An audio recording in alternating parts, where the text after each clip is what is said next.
qualifying lights are on. It's all to race for. Coming to turn 4. Oh, he's hit him. He's done it. What? Oh, he's done it too.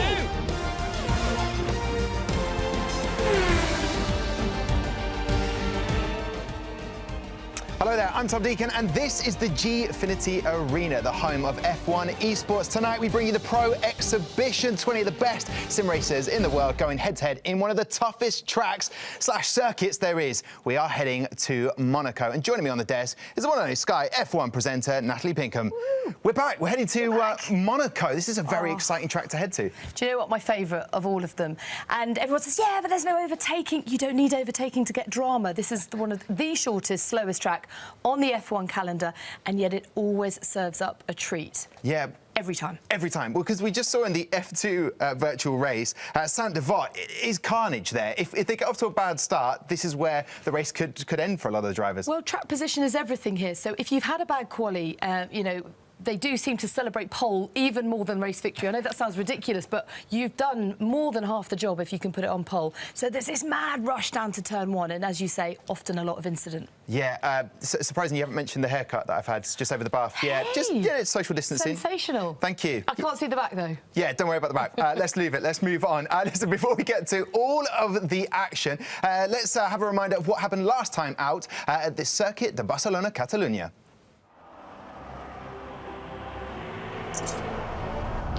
And we're underway with Boromond going ahead and staying there for the moment, but they're going to go 3 wide. Can Rasmussen find a way to the inside, or will the Alpha be the last of the late breakers? All the way around the outside. Tries Danny Beresne. Can he find his way through? That was a huge risk he took down there. It's not paid off.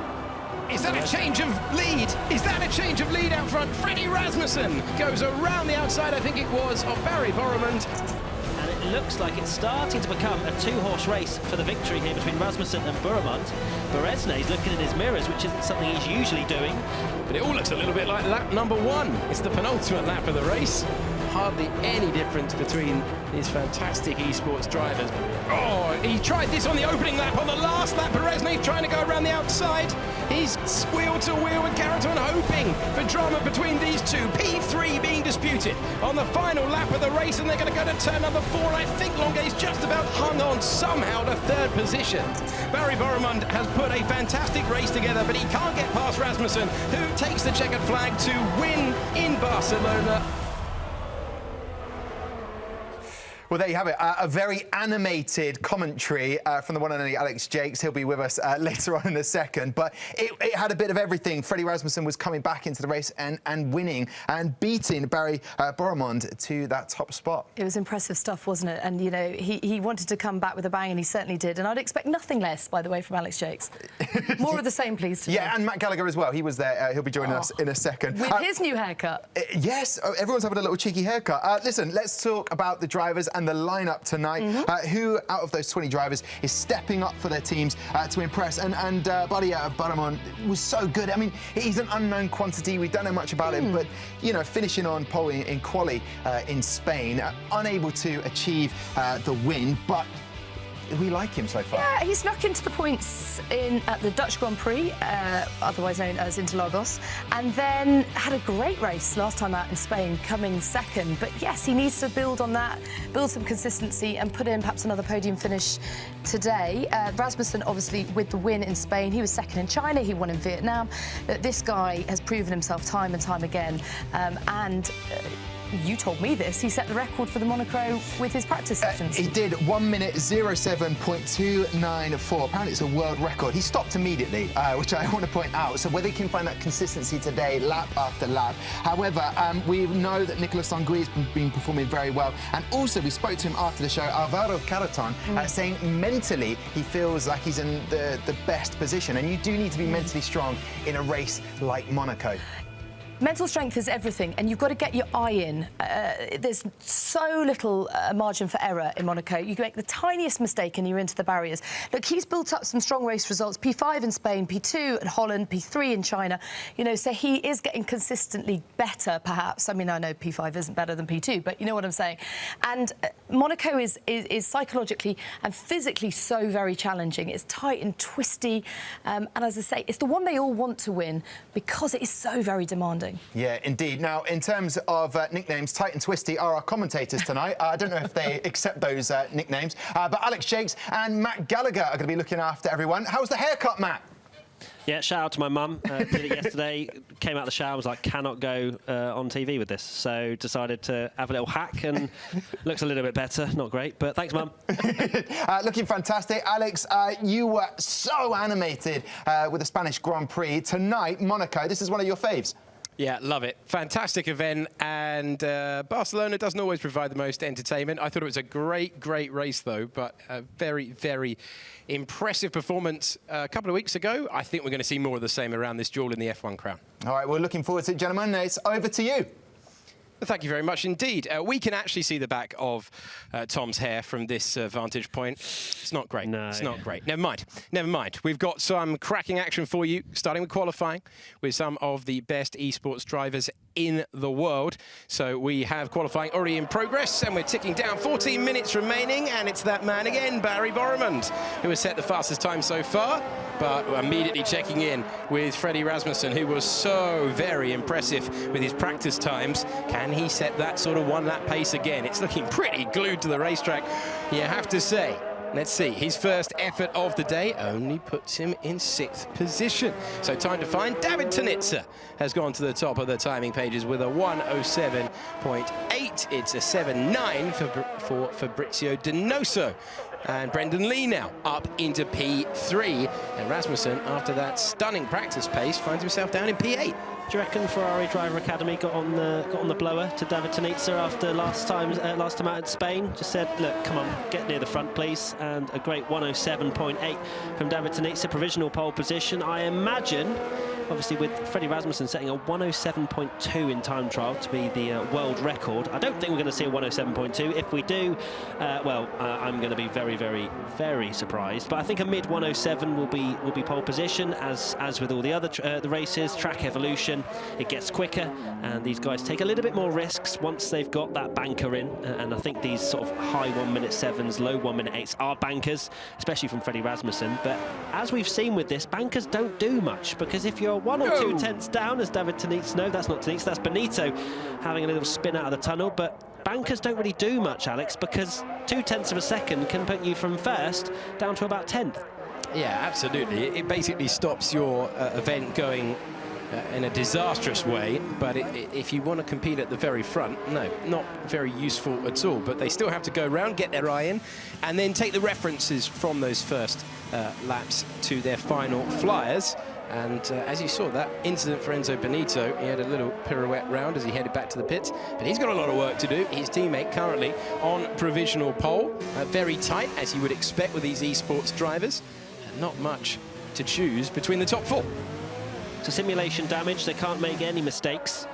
Unlike we saw in the F2 Virtual GP, where no damage was on, so they could do all the wall banging they want. If any of these guys bang a wall, that will be it, done, qualifying over. And especially they don't want to do it in the race. They can take a little bit of liberties into that last chicane in terms of the track limits, because it is on strict, but that one you can just ride the curb a little bit harder than the rest of the corners around here. So expect to see these guys pushing it to the absolute limit with that as Nicholas Longate starts his lap, and this is going to be pretty intense. It is amazing to watch these guys fly around here in 1:07. I raced on this game yesterday. Oh, goodness me, that's not the way to go around it. That's gonna hurt. But yeah, I raced around this track, and 1:10, and I'm giving it a proper fist pump. So these guys are aliens, and I love to watch them. Yeah, difficult to pick his way through the traffic. We've got a yellow flag at various points of the racetrack. Now, this is the driver who was on the podium 2 weeks ago in the Spanish esports exhibition race. But he knows he's tagged the barrier. Immaculate for the rest of the time, but you have to be. So it's going to be really interesting to see, because there have been such fine margins. There hasn't really been that. It's beautifully judged through to back corner with 11 minutes to go. But are they going to be able to do that under the pressure of cars elsewhere, as he slows it down and brings it back to the pit? So he knew that moment through Massenet corner had ruined the lap. So we check in with Danny Beresnay, who has looked, as you would expect with a driver of his caliber, very sharp all the way through the exhibition races that we've run so far this year, but down in 9th. That is the interesting rivalry that we're starting to see with Buremund now on the scene, is that Danny Berezne has a very quick teammate that he needs to immediately stomp to the ground, for want of a better phrase, because Danny Berezne moved to Alfa Romeo because he wanted to be the #1 driver. He wanted to lead the team to victory and to hopefully a championship at some point in this F1 Esports Series. But right now, Buremund looks just as quick as Danny Berezne, which is not something I expected to say when we first saw Buremund on the scene. Another thing to point out with this qualifying session, as it's such a short circuit, these guys will get 4 attempts. They have 4. Well, it depends which strategy they choose in terms of how many tyres are available to them, but I imagine they've gone for the one with where they have 4 of the softest compounded tyre available to them. Because, yeah, they're not running the super softs as we saw in the Formula 2 virtual GP. They're using the softs and the mediums. So just to clear up any confusion there, but they will get 4 attempts because it's a short circuit. They have 4 tyres available, 4 sets of tyres available to them, and we have enough time for them to give it a good crack. David Tunitsa has been demoted. Barry Buremund currently on provisional pole. Can Tunitsa respond on this lap? He can, to go into the mid-107s. That is a terrific lap. Let's check in with Brendan Lee. Can he go with this pace that is being lowered as they go through? He can, and onto the front row, the 107.6. So the benchmark being set by last year's esports champion, David Tunitsa, ahead of Brendan Lee. Barry Buremund showing that the Barcelona pace was not a one-off. Simon Feigang has gone up into 4th position, immediately displaced by Freddy Rasmussen. And once again, very, very tight pair. Great lap by David Tunitsa. Very good lap indeed, 107.5 already. We've got 9 minutes to go. There's more than enough time for David Tunitsa to improve. And do we get closer and closer to that 107.2? I know a lot of these guys don't do time trials, so maybe there is a quicker lap than a 107.2 in the locker of one of these guys. And as you can see, Nicolas Longuet on his outlap at the moment. Crucial for him to set a lap time, because right now, no time on the board, down in 19th. It's Monaco, Nicolas. You need a lap time, and you need to be in the top 10, crucially. Oh, it'd be so painful if he can't find a lap. This is a little bit of pressure on the driver who's shown good pace. Only 1 start last year for Red Bull. He's shown well at the starts he's had in the exhibition races so far this year. Now with Renault, used to be with Red Bull, and he's avoided that kink in the barrier at Massenet corner. Now, avoid the bump as you go down the hill to Mirabeau. All looking neat and tidy at the moment. The hairpin that's gone by so many different names through the years. Easily negotiated. Some drivers experimenting with what gear they're in through that hairpin. Always interesting to see which driver chooses which gear. Now through the tunnel with 7 minutes to go. Back out into the sunshine. It's nicely judged. But he really needs this, otherwise it is going to be huge pressure. Through to back corner, which was tightened back in 2015, the last alteration to this Monaco Grand Prix circuit. The first race held here in 1929.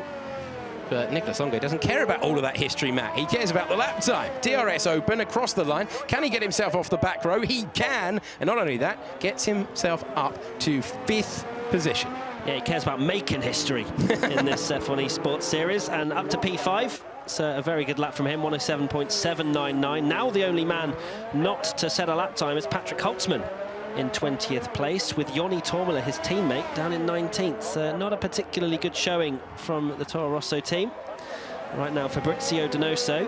Great to see him back. I don't think we've seen him in many of these pro exhibition races, but he was runner-up, if I'm not mistaken, in the first ever F1 Esports Pro Series. So he has got pace. Has he continued with that pace and developing his own skills and mentality? Because that's something that is probably the main thing I've seen improvements-wise from these guys. It's not necessarily the pace, but it's the consistency and being able to deal with that pressure. And Fabrizio Donoso, he is an expert of this series, and he is on his lap right now, coming down out of the tunnel into the sunshine. Lovely day in Monaco. Little bit of a cut, but I think he'll be able to get away with that. We can see his lap time on the steering wheel, as we love to watch, don't we, Alex? Just to see and count it down. So a little bit of a tap of the barrier, but manages to get away with it. And he's got 1 corner to go through Anthony Nogue and then past the pit boards, about to cut the barrier. Where does Fabrizio Donoso go? An improvement. That's what you've got to do in this qualifying session. and he has moved up to 7th position there with a 107.8. Do you think Freddy Rasmussen will be slightly frustrated knowing what his pace was earlier in the week, and he's sitting in 4th position at the moment with a 107.7? Frustration, maybe a little bit. I'm sure Freddy Rasmussen, he's ice cold, but underneath that persona, maybe he does get a little bit frustrated if he's not on pole. 107.2, you know, it's in time trial. It's slightly different conditions to an online race like this one, where in time trial you have perfect conditions. Your tyres don't overheat, you can push, and there's a little bit more grip. You're a little bit slower, I think, in time trial in terms of straight line speed, so it kind of evens out. But I think Freddy Rasmussen definitely has a one. Oh my goodness me, what's going on there? That was a bit of collision, and Floris Fides gets a 5-place grid penalty.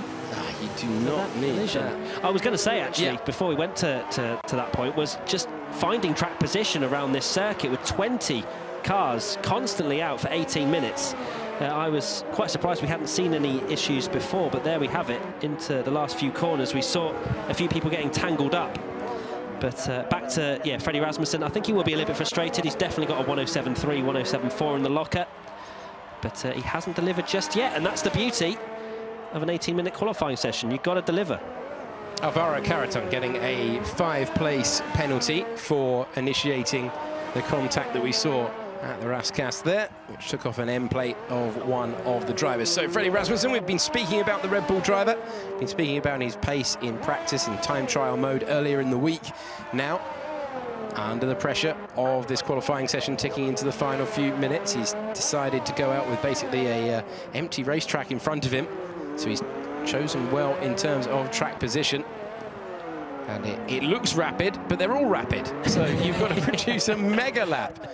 He's dropped down to 5th position as he completes this lap. Tanitsa, Lee, Beresne and Burramund, the top 4. So Rasmussen looking for that time. He's looking for the 107.4 that would take him past David Tanitsa as he goes through the Nouvelle chicane. And he's just got the final part of the lap to go. How much is he going to risk? A fantastic direction change at the swimming pool corner. Now here, how much is he risking? Super aggressive through the exit of the swimming pool. 1 corner to go. No, 0 corners to go. Back to the pits. Didn't like it. He's got 3 minutes to try and bail himself out of that one. Yeah, that was it. If he had gone over the line there, which clearly he wasn't on for much of an improvement, that would have been it. He wouldn't have had any more time to set another hot lap in this qualifying session. So Freddy Rasmussen will have one more shot if he's got enough tyres to try and take provisional pole position, which, as I've said, is very much doable for him. We're having a look at Lucas Blakely. Love seeing this kid race because he's just so wholesome. When you speak to him, he's such a lovely kid, and he's had some really good results. It's great to see him mixing it with the best, because every time I spoke to him before, I think when he first joined the series, he was always quite down on himself. He was always, you know, one thing happened, another thing happened, and, you know, it never really worked out for him. But finally, we've been able to see a bit more potential, a bit more performance from Lucas, and it's great to see him still very much mixing it with the best. Currently in P11, but, you know, 0.2 of a second improvement, and that puts him in P3. So let's see what Lucas can do. So Lucas Blakely completing that outlap. We go on board with the Racing Point driver, and he will be aiming. Look at the improvement. He doesn't have to go too far to find himself in the top 5 as we go into the final 2 minutes of the session. So wait for the barrier that does come out on you there. Nicely negotiated. Ridiculous accuracy from these drivers. Sometimes a bit distracting if you've got drivers off the racing line, and very easy to get caught out and get yourself a penalty there. So they will be trying to avoid that. We've got a yellow flag in sector 1, 2 and 3 all at the same time. It doesn't appear to be affecting Lucas Blakely, who's into the tunnel, and the driver who has featured in some pretty hairy moments, put into the wall back in China. But he's managing to avoid the barriers at this point. Mesmerised by the accuracy. It's just honestly, just phenomenal, isn't it? And the thing is, we probably watch this and he won't improve. Then that's P11. It's been a good lap, a little bit of lock-up on the front right. Now coming round the final corner, both myself and Alex will be eagerly looking at that steering wheel to see exactly where Lucas Blakely ends up. It's a 107.6. Third place, and that was about a 10.5 he improved at the end, but good enough to elevate him from 11th up to 3rd. Can everyone else find that sort of improvement? That is the question. We're on board with Barry Boromont, but he's getting off the racing line. Look at that clock ticking down right now. So David Tanitsa, the driver to beat at the moment, sharing the front row as it stands with Brendan Lee. Lucas Blakely with a mega lap there. Yellow flags all around the circuit. 30 seconds remain in this qualifying session. Everyone arguing over track position and not able to push. It'd be very easy to get a penalty this way for holding someone's lap up. Danny Beresne on the out lap. It's going to cross the line with enough time on the board. What a feeling for Danny. He's got clear track. His teammates getting a little bit caught up with a few people behind him. He may not have the cleanest of laps, so this is Danny Beresne's chance. 107.667. That's a mouthful to to say, but currently, look, he's only a tenth or so off pole position. Can Danny? We know he's so quick in qualifying. That's where he's been strongest. So surely, coming into Monaco, this should be his favourite track. But his race pace hasn't really translated over the last few races. Brendan Lee, his qualifying is over, as is Joni Tormela, who's managed to get up to P6. Yeah, 1 point on the back row, so able to improve. But we're focusing on Danny Beresne with a McLaren in the middle of the circuit there. So Tanitsa will not improve. Tap of the barrier there for the Alfa Romeo. Lee will not improve. Super lap. Main improvement for the final part of qualifying was Lucas Blakely. Can Danny Beresne, the driver behind him, improve? No, he can't. He'll come back in. And the yellow flags and the arguing over track position. So only Blakely able to really use the track at its fastest there. Where's Freddy Rasmussen in all of this? He's still out there, setting a lap time, as is Boromont. P2. There he is, Barry Boromont onto the front row, and we asked where is Freddy Rasmussen. The answer is right here. So I thought he was going into the pits there. He's trying to get the power down. Freddy Rasmussen across the line, no improvement. And the driver who was setting lap records earlier in the week has an absolute mountain of work to do from P8. Right. Very surprised with that, Alex. I thought that Freddy Rasmussen would be one of the hot shots for at least a top 3. I mean, we're quite used to seeing Rasmussen there, but it wasn't to be. David Tanitsa, the driver on pole position, Tom.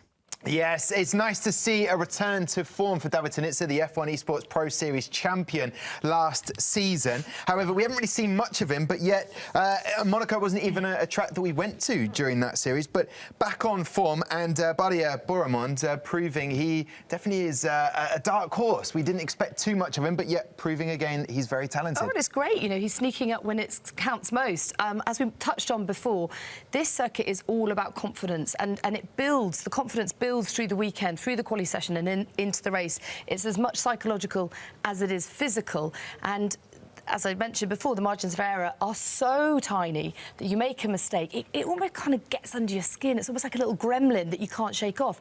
Equally, the flip side of that is that it's a self-fulfilling prophecy if you get it right. So you suddenly start to revel in this groove that you found for yourself. So if Boromont can do that in quali, there's no reason why that won't translate to the race. Yeah, indeed. We've spoken about your game has to be on point from start to finish. Lucas Blakely, fantastic. He was P11 at one point. Just had the perfect round. It seemed like Alex was mentioning there wasn't a lot of traffic around for him, as he was able to really excel. It's so difficult with the traffic in this circuit. Other drivers can absolutely disrupt your lap. And as you say, it's absolutely crucial. We've seen it so many times through the years in Formula One. If you don't get a clean lap in Monaco, it puts you into a terrible position. Grid position is crucial here. So, you know, he'll be delighted to have got a great quali under his belt. And as you say, to make that jump through when it mattered most with only 1:50 left on the clock, you know, it's a great confidence boost. And as we said before, time and time again, confidence is everything. Indeed. Lucas Blakely, it was mentioned again from, I think it was Matt Gallagher as well, up there in the commentary, said about how in China, Marcel Kiefer, unfortunately, took Lucas Blakely out of the race. Of course. So sometimes you could be feeling as confident and as composed as possible, but someone else's mistake can end your race. How do you even begin to put that into context as a driver in your own head? How do you go into that race knowing I can have a clean race, but someone else can ruin this for me? You can only control the controllables. uncontrollables. If you start thinking about how someone else is going to perform, as we saw on The Last Dance with Michael Jordan, you've got to concentrate on your own game and be present, not look to the past or the future. You can't anticipate what somebody else is going to do. But you equally have to have confidence in the drivers around you. But interestingly, that could have affected Kiefer more than it did, because if you take someone else out, you carry that guilt and that mistake with you to the next race. But as we saw, he did incredibly well at Interlagos at the Dutch Grand Prix. I know that sounds such a contradiction, doesn't it? You know what I mean? Yeah. He did incredibly well and put the mistake behind him. OK, well, let's have a look at the grid then as things line up for this exciting Pro Exhibition race in Monaco. And there you have it, David Tunitsa in first pole position. Now, Barry Boremond in second, Brendan Lee in third. Good to see Brendan doing very well again. Danny Beresny for the Alfa Romeo in fifth. Daniel Haddad doing very well in a lot of sim races at the moment. And in Joni Tormela, we spoke about that in the last race, Natalie, about him and the Red Bull compatriot Marcel Kiefer. They're fighting it out with each other. Interesting enough, Alvaro Carreton back in 13th. So mentally he was feeling sound, but again, you go to Monaco, completely different ball game. But, you know, he's got to try and move up the grid. Where is the area for them to attack to try and get that overtake? Oh, do you know what? It's so tricky to overtake here, as we've said before. But Nouvelle Chicane is probably your best chance to overtake. But, you know, we've seen great moves down even the Lowe's hairpin. Stunning to see. Yeah, maybe at 32 miles an hour? Yeah. OK. If you get it done, it doesn't matter how slow. OK. Listen, Matt, Alex, it's going to be back up to you. Who's your sort of eyes on for this race? Well, I think anyone in the top four, it's going to be very, very interesting to see whether Blakely can continue that last gasp lap into race pace. Brendan Lee, we've already seen him win already this year. But will we see David Tunitsa back where we've seen him before, at the front? Will he be able to convert this? It'll be interesting to see whether he's able to do so. Two champions on the front row, Matt. It's a lovely sight, isn't it? Tunitsa versus Lee. We haven't seen this, I don't think, because Brendan Lee was pretty much nowhere last year as Tunitsa took the championship, and then Brendan Lee dominated the first two. Here we go then, the lights, Alex, for this Monaco Grand Prix. 4, 5 lights on in Monaco. They go out and the esports exhibition race is underway. Tunitsa from pole position. Brendan Lee with a much better getaway, though, straight up into the lead. And then Lucas Blakely trying to follow through as well, not able to do so. Will they all make it through turn number 1? They will, but it's Brendan Lee who's got the jump on David Tunitsa. Lucas Blakely has managed to get himself into third. Where's Barry Boremond? He's not had the best getaway, down there in 7th position. So a dream getaway for Brendan Lee, who has beaten Tunitsa off the line as they all head to Mirabeau, with Lucas Blakely third and Danny Beresny fourth. Oh, little move there from the Renault up the inside, but these guys have to be so careful with their front wings, because simulation damage, any sort of nip, and the end plate will go and you lose so much time in any circuit, Monte Carlo being one that's you need as much downforce as you can possibly find. But Brendan Lee, what a start. He flew off the line. David Tunitsa just caught sleeping. I'm not really sure how, but Monaco, you have to keep your pole position, and it looks like Brendan Lee's got some decent pace as well in this first lap. So Lee, Tunitsa, Blakely, Beresny, Haddad, then Rasmussen, Boremond and Longuet. I think that was a very early making pit the stop. move. Very early pit stop. Lucas Blakely, Beresny and Rasmussen and Longuet all in the pits, so they're going to go for a very long stint to just get, well, not track position, but just get some sort of space around this circuit and then to try and undercut these guys. Well, fascinating to see that at the end of lap 1. Look at that list. Blakely, Beresny, Rasmussen, Longuet, Presneda, Biancolia and Enzo Benito all going that way. Patrick Holtzman, according to the graphic, has been disqualified. Simon Weigang is another retirement as well. This is the battle for the lead. 0.6 of a second between. Big wheel spin moment for Brendan Lee. How much is that going to cost him? Gives you a good idea of how hard these drivers are pushing. So Blakely downwards, making a drastic decision to pit at the end of lap 1. Of course, they've all done it, so they're all on the same part of the racetrack. So if you were looking for clear air, might not have worked out that way. They were hoping that the undercut works, drastic undercut works with that strategy. 0.3 of a second for the lead out front, though. Mercedes leading Ferrari. David Tunitsa, who lost the lead in the opening few meters, has gathered together nicely, and into the pits comes Brendan Lee. So this is the direction they're going in. Very, very early pit stops He will complete that one. David Tanitsa up into the lead. Haddad has come he's into been the mix. held. Brendan Lee's been held so long in the pits. This could cost him so many positions to the likes of Blakely, Beresne, Rasmussen, who all pitted on the first lap. And this is why they didn't do the second lap, because there's even more people in the pits. And Brendan Lee, where's he going to come out? Wait for it. Oh, he's been jumped by Blakely, by Beresne. Will that be the only one? No, I think Rasmussen's not going to get him. So Tanitsa just needs a clean pit stop, and he could have an opportunity, but he is running on those tyres. Everyone else immediately switching to the mediums. Very, very intriguing to see the strategy this early on. Brendan Lee, what a nightmare. This is really interesting, actually, because now David Tanitsa, he doesn't have to pit now. The soft tyres should still be quicker than the mediums. They're all trying to jostle for track position so early because they were further down the field. Brendan Lee clearly felt pressured to pit early as well. I wouldn't be surprised if David Tanitsa continues, because for me, and I am not an F1 Esports person, these guys, I'm not in their heads, but for me, my understanding is, Tanitsa's in the pits, so, well, okay, where's he going to come out? Well, he's going to respond. What sort of outlap has it been for that Gagler driver who came in immediately? Was he held up? No, can't see anyone else there. So pit lane all to himself. You can see the Haas crew coming out in the background for Floris Viers, but it's David Tanitsa. So here's the gaggle who came in very early on, Lucas Blakely. Oh, Blakely's going through! Lucas Blakely is going through, and he gets ahead of David Tanitsa. So that extreme undercut has got him track position at the racetrack where it's most important. And Michael Romanidis takes the lead. Bono Huis and Alvaro Caraton have not been to the pits. It's Lucas Blakely who, with a few moments to go in qualifying, was down in P11. A late lap got him up into the top 5, and an extreme strategy has netted him the lead.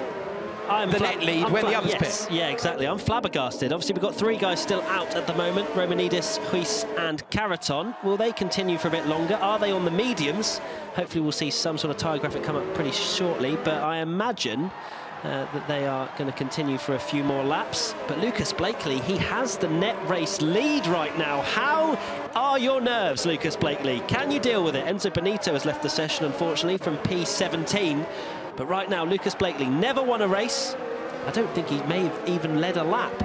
But right now, Monaco, one of the absolute highlights of anybody's driving career if you win around here, and he has an F1 Esports champion, reigning F1 Esports champion right behind, but Freddy Rasmussen, crucially, P8 right now, has a 3-second time penalty as Alex gets his pen out. I hope we don't have to write down too many. I wasn't expecting this from the esports drivers. Shocking, right? I was not. There we are. Did not come prepared for penalties here. Okay, Rasmussen has that penalty jotted down. Brendan Lee caught out, having to wait. Think of how frustrated he would have been, the 2-time champion, just waiting. Just needed a clean stop. Oh, there's the tyre graphic. Sorry, Alex. We've got Romanidis, Huis and Caraton all on the mediums, so they're going to go probably towards the end of the race. If everybody else has come off the softs within 1 or 2 laps, Romanidis might lead for most of this race. Well, he's got a 1-point-second lead over Bono Huis and Alvaro Caraton in the other Williams. Brendan Lee all over the back of the Alfa Romeo of Danny Beresne. Previous teammates, of course. Yeah, and well, very tight between them, but with that damage enabled. So with damage enabled, you can't have a half look and lose an end plate. That really would be disastrous around this circuit. And Lucas Blakely, he hasn't got much of a lead over the Ferrari, but crucially, he has got the lead over the Ferrari. So only the top 3 yet to come into the pits, but they decided to go the other way with the strategy. And David Tanitsa, well, he had the clean stop, but it was not enough to keep the racing point behind. And so he will just gather himself together. Blakely in uncharted territory, as Matt ran you through a few moments ago. So just has to keep it relatively clean. They are also impressive. Remember, he improved by 1/10.5 to get himself up the order. Fine margins between these super talented esports drivers and last year's champion. Just looking for weaknesses. Floris Viers with a 3-second penalty. But where are the weaknesses right now for Lucas Blakely? Very, very intrigued to see how Lucas Blakely deals with this. I feel like his mentality has come on leaps and bounds, as I mentioned, qualifying. Used to be quite hard on himself. But right now, he is in the net race lead. David Tonitza does look quicker. He's only 3/10 behind and practically pushing him around this circuit. But Lucas Blakely, it would mean so much to him if he won this race. I reckon there might even be a tear because he is so passionate about being part of this F1 Esports Series. And it's great to see him right at the front, but he has a monumental task to keep David Tonitza behind. But crucially, it seems like that's going to be the only pressure, as Danny Berezne, I think, and this is just a think, Alex. Go on. That he's got some front wing damage, because he's 2.3 seconds back. He's losing a chunk load of time to Tonitza, and there could be a pretty big train forming behind the Alfa Romeo. I'm sure we'll check in with that battle, because it's pretty close together on track at the moment. Meanwhile, out front, the driver's yet to make the stop. Michael Romanidis only 0.4 of a second ahead of Bono Huis. As every single driver, including Freddy Rasmussen, they're just tapping the barrier as he came out of the second part of the swimming pool. Brendan Lee. Yeah, is there an end? I was analysing it. Yeah. I've got my eyes to the screen. It looks like they're still on. No, they're still on. So maybe it's just slow. I can't believe that Berezne is that slow after qualifying, but then it just follows the trend, doesn't it, of what we've seen, where he did really good in qualifying, but just seems to be lacking that race pace. A bit of a head scratcher, that, because he is such an impressive competitor. Has been for a number of years, but right now forming a bit of a train behind him. But this is Monaco, and so if he just keeps it clean and tidy, very little Brendan Lee, Freddy Rasmussen, Danny Haddad behind, very little they can do. Barry Borrowman's poor start did for his race and dropped him down a couple of positions, currently in P10. As we go back to the battle for the net race lead, Lucas Blakely and David Tonitza, and it's now 0.2 of a second. But will he do what the Ferrari did this time last year and risk it into the Rascasse? He doesn't need to do that at this point. He's got a number of laps to, first of all, Matt, try and force the error out of the Racing Point driver. That's the safest route for David Tonitza to take, is just try and force Lucas into a mistake. Try and get him to nip an end plate on one of the walls, because that, going for a move around Monaco is extremely risky. These guys are running simulation damage. If David Tonitza locks up slightly into a corner and hits a wall, his front left or front right could just come flying off. And that's a risk right now that David does not want to take. He's running in a net P2, safely in P2, it has to be said as well, with Danny Berezne's pace. And, well, he's, to be fair, in David Tonitza's brain, he's probably thinking as well, Lucas Blakely's never been here before. He's never been leading this race. Can he lead for another 11 laps or so? That's something he's just measuring out at the moment. But I would like to see our reigning F1 Esports champion to go for a move maybe towards the end of the race once he's measured Lucas. Just see, because these guys are so analytical. He'll be measuring Lucas's braking zones in every single corner. Right, oh, turn one, he's a little bit slower in and a bit quicker out.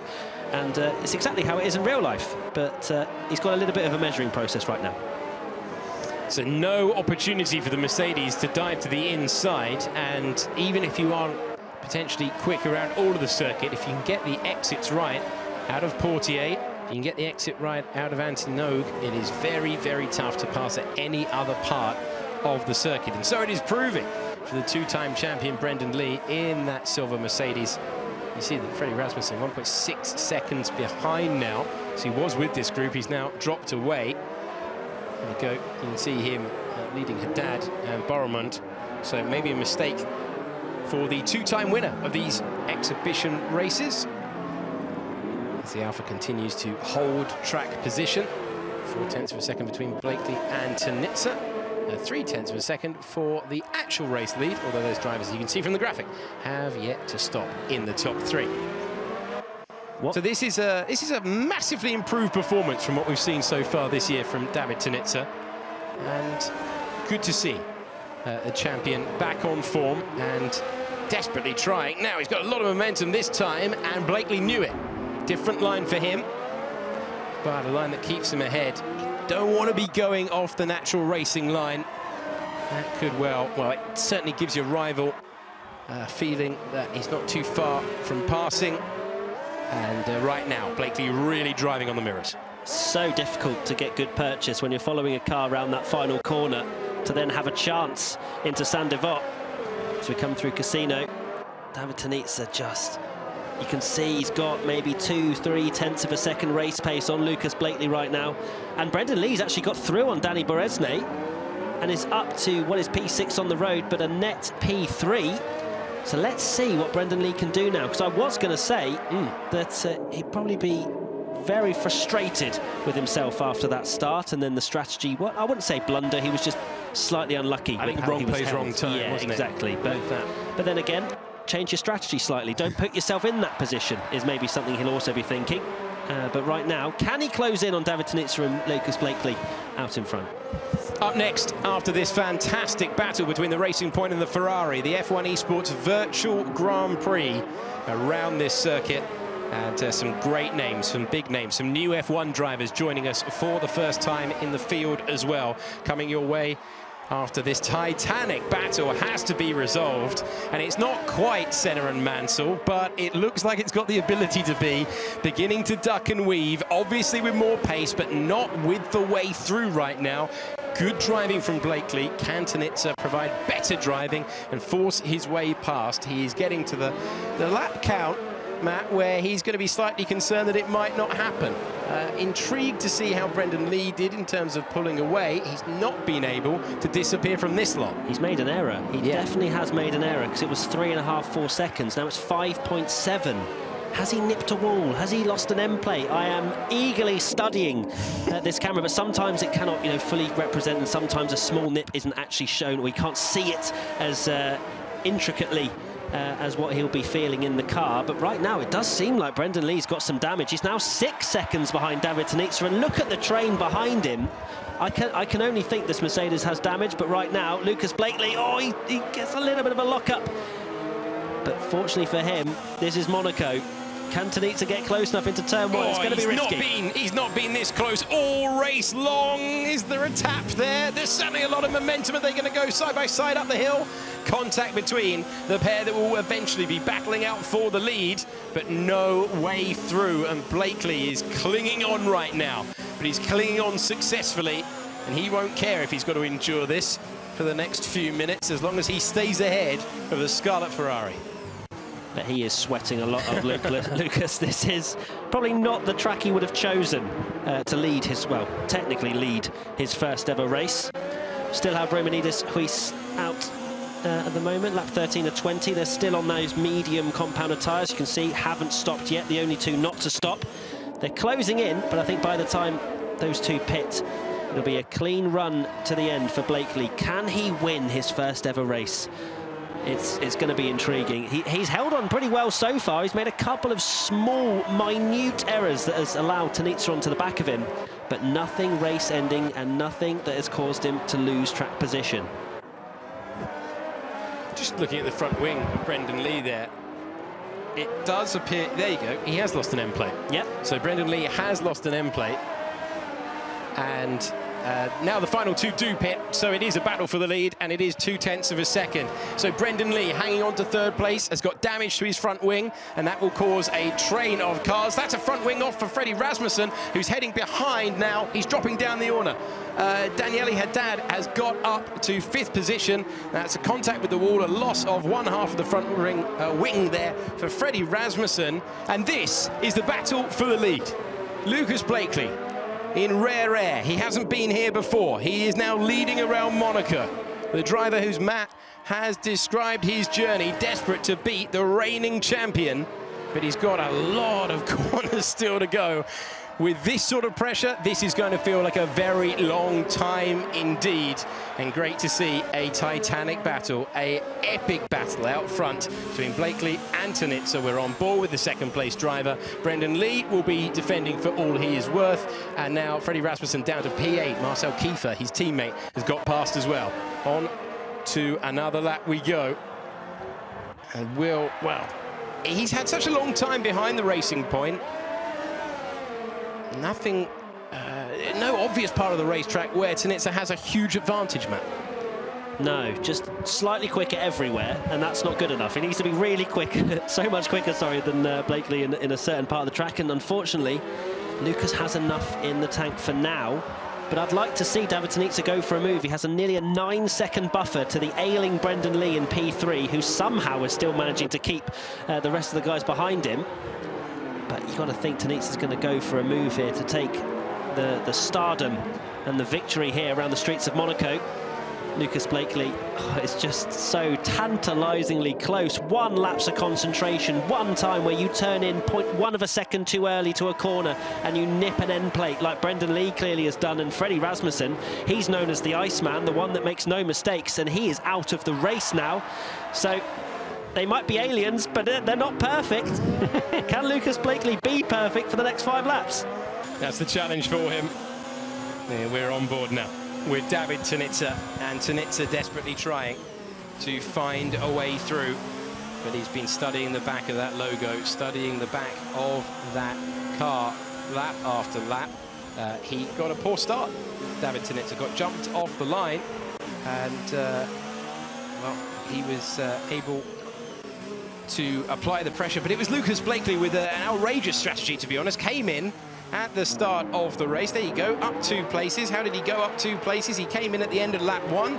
He gave it everything on the out lap, and then when there was a problem for Brendan Lee's pit stop, Tonitza was able to get past, but Tonitza has not been able to get past the strategic masterstroke of the Racing Point driver. And now the gap is up to 0.3 of a second. Tonitza really testing the track limits there through the Nouvelle chicane. He's feeling the need to push. He's aware of the lap count. He is right now looking for any way through he can find. Are we going to get a last lap grandstand shootout? He's looking very, he's upping the aggression here, obviously. Yeah, this is mesmerising to watch. Around the streets of Monaco, he is, as I've said before, pushing Blakely around this circuit. And just one mistake. I mean, Tonitza, as you mentioned, Alex, he's taking a few more liberties with the track limits, just trying to push, because at the end of the day, he can go for it. You know, he's got a 10-second buffer to Brendan Lee. If he gets 3 seconds, so be it. He's gone for it. But right now, the Ferrari driver is so quick, it has to be said. These two have been in a league of their own. Brendan Lee, obviously, kind of helping that gap with his current damaged car. And Danny Bresnay can't get through. No. On a front wing that's definitely not 100% for Brendan Lee. I'm very surprised that the Alfa Romeo hasn't been able to get through. And talking of Barry Burramund, who is Danny Bresnay's teammate, down in P9. What a shame for him as well, after looking so quick at the early stages of qualifying. The laps are coming down, Alex. Lucas still leads. A word for Marcel Kiefer, up 8 places in 7th position there. What a charge he has had as well. Michael Romanides on the alternate strategy has got himself into the points, but we are understandably focusing on this lap by lap epic tussle, this charge to the line, and you can see how hard David Tonitza is pushing, kicking the rear end out. Blakely not feeling the need to go defensive, gaining confidence with every lap. He knows that he's just a few tours away of this iconic circuit, the 2 miles of it wide there. That will give encouragement. You can see immediately Tonitza feeling the need to go super aggressive out of Casino Square, but still not enough momentum to get past. There's no real braking area that he can slide down the inside, trying to draw out the mistake, trying to take advantage of it.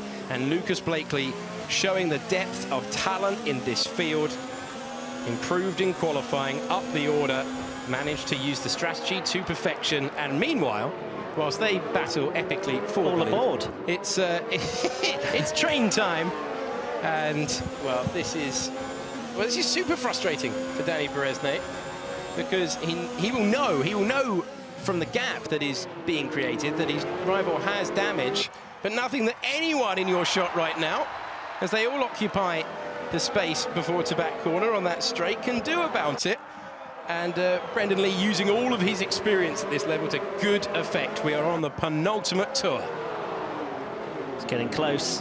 0.4 of a second, but it's been close the entire race. I mean, goodness me, Lucas Blakely's going to have nightmares of that Ferrari behind him. He's been constantly in his mirrors. It's fair enough leading your first race and having a bit of pressure, but the amount that David Tonitza has piled on has been ridiculous. I've never seen a Monaco race like this, where he's been in the diffuser for 18 or 17 laps. So Goodness me, I can't wait to see if Lucas can get this over the line. We're on the penultimate lap of the race. Not much time to go. Surely Lucas isn't going to make a mistake now. Hopefully the commentator's curse doesn't kick in right now either. Don't say that, man. Don't say that. He has worked so hard for this. I was like, hopefully it doesn't. It's not how the commentator's curse works. Hopefully it does. Does that work? Brendan Lee right now is doing well to stay in P3, but it's these two that we're going to watch for the final couple of miles. They have put on an epic show. We heard earlier on, who needs overtaking when you've got drama? Well, you wanted drama, you've got it. On to the final tour. We are on to the last lap with Lucas Blakely looking for his first win at this level. David Tanitsa, the reigning champion, directly behind. He's got through one overtaking opportunity. Will Tanitsa risk it? He's got 15 seconds to Brendan Lee. So can he use that time buffer to structure a move? Will he push it? Will he try and take that win away from Blakely? Or will he do it maybe a little bit fairer? Will he just try and find a way through and accept P2? If not, it's been an entertaining 20 laps. We're on the last of them. Blakely has picked it all perfectly. He will get a buzz if he can get through that Nouvelle chicane, and he's still got the lead, but that is the big question as they go through the tunnel now. Blakely knows that he's just got to pick this braking spot, and then Tanitsa would have to take a really daft risk. Will we see the daft risk? Wait for it, wait for it, wait for it. Bit of a lock-up for the driver in front. We've got a yellow flag in this middle part of the lap, and Lucas Blakely just has to guide it home now in the racing point through the swimming pool. He's through that corner nicely there. Brings it to the Raskas. One corner remains. Lucas Blakely, what a performance in qualifying. And here we go. He's made it work in the race as well. Outrageous strategy, and Lucas Blakely crosses the line to win a phenomenal race in Monaco. What a performance from the Racing Point driver. He's denied David Tanitsa to win his first race at this level. A superb effort. Lucas Blakely, well done. That was amazing. Excellent. Amazing stuff. I'm so happy for him. David Tanitsa in P2, Brendan Lee P3. Danny Beresnay couldn't find a way past. Same applies to Haddad, and Michael Romanides, with that alternate strategy, managed to get through to 6th position. So he's done a lot of passing today, but well done to Lucas Blakely, the winner. There you go. Matt Gallagher, Alex Jakes, thank you so much. The commentary there, he said it perfectly. You don't need overtakes to have drama, and we had a heck of a lot of drama there. I have to say, Lucas Blakely, what a foray into the F1 Esports world. Didn't get selected in the first one, came back stronger, signed up, now winning his first race. It's just a magical moment for him, I'm sure, and to have to defend it for so many laps. And to win Monaco, you know, it's, as I say time and time again, they all want to win their home race and Monaco because it's just so very special. Yeah, he was just immense under the pressure that was being put on him. And you think about it every year. You saw Max putting Lewis Hamilton under so much pressure last year, and ultimately Lewis was able to defend. You saw Daniel Ricciardo do the same the year before with Vettel, and, you know, your heart was in your mouth because obviously, it's not a huge amount of drama with overtaking, but it's nevertheless incredible psychological challenge just to keep defending and just hold your nerve until you see the checkered flag. Congratulations to him, because as the boys pointed out, it was pretty audacious in terms of strategy, but as we've seen so many times at Monaco, it can be won and lost in the pit stops, and he did incredibly well. Yeah, well, looking at the replays right now for you guys again, just to see those moments, just incredible scenes. I mean, let's not forget, Brendan Lee got into an early lead, like when he just went for it. However, that pit stop for him was the downfall for him. A brilliant start from him when he was able to jump to Tanitsa. And then a very long time, as you say, in the pits. Blakely and Beresnay both jumped in there. Again, it comes down to this strategy. It's about playing your cards at exactly the right time in Monaco, because you make even the smallest mistake and you pay the ultimate price. Yeah, David Tanitsa will be sort of feeling it because he pitted after Brendan Lee. It was his to take, but Lucas Blakely managing to undercut him and sort of overtake him somehow, and David Tanitsa just not able to overtake him, and that's the sort of story of Monaco, really. It is the magic of Monaco and the frustration of the place, because it is such a tight circuit to overtake. And interestingly, the boys were talking whether Brendan Lee perhaps had a bit of damage to his car, because as we've seen so many times in Monaco, he was almost the cork in the bottle. The traffic was backing up behind him, making it even more frustrating for anyone else behind him. Yeah, OK, well, listen, going way back with this gentleman, to see him win Monaco is, do you know what? I'm tearing up a little bit. Lucas Blakely, how on earth are you feeling right now? No words, man, honestly. I don't even know what to think, but man, that was the best and worst 20 laps I've ever done. Yeah, I mean, we're watching you now defending against Davitinitsa. I bet the adrenaline was skyrocketing. What was it like to have to try and defend? I mean, everyone thinks it's just, you know, once you're in the lead at Monaco, that's it. But man, it's when you've got the reigning champion behind you, it's really, really difficult because I think he had like 2 lap fresher tyres, so I had no grip at the end, and I was like one warning off of a penalty, so from like lap 8 or something. So I was terrified the whole race of, you know, making one mistake, and I've honestly never concentrated more in my entire life to bring that one back. But I can assure you, I mean, the emotions when I came across the line was absolutely ridiculous. Like, I'm struggling to actually think of what even to say, but I'm impressed that you're speaking at all. Nobody can take Monaco away from you now. That's it. You've won in the Principality. It's the one everyone wants to win. Just tell us, does that in a way take the pressure off you moving forward as well? I think there's an element of that, definitely. I just think it's a massive, you know, relief to sort of, you know, when you believe in yourself to try and be at this level and then to actually pull it off and win a race. It's absolutely insane. I can't really put it to words, but I mean, yeah, for future, it's definitely going to, you know, give me a bit more of a boost to think, you know what, the first one's always the hardest, I guess. Well, listen, and I hope that was really difficult. Well, listen, Lucas, we are going to keep a keen eye on your Twitter, social media to see your celebrations and see what happens next for you. Congratulations. Enjoy the rest of your evening. Well, there you have it. Chatting to Lucas in the Pro Exhibition. It had a little bit of everything, that race. And now we head to the F1 Virtual Grand Prix. Listen, thank you very much to Alex Jakes. Thank you very much to Matt Gallagher. And, of course, Natalie Pinkham for sitting next to me on the desk. Don't go anywhere because we'll be next up for the F1 Virtual Grand Prix. All again, will it have as much drama? Well, it's bound to. We'll see you very shortly. All 5 lights are on. It's all to race for. Coming to turn 4. Oh, he's hit him. He's done it. Oh, he's taken 2.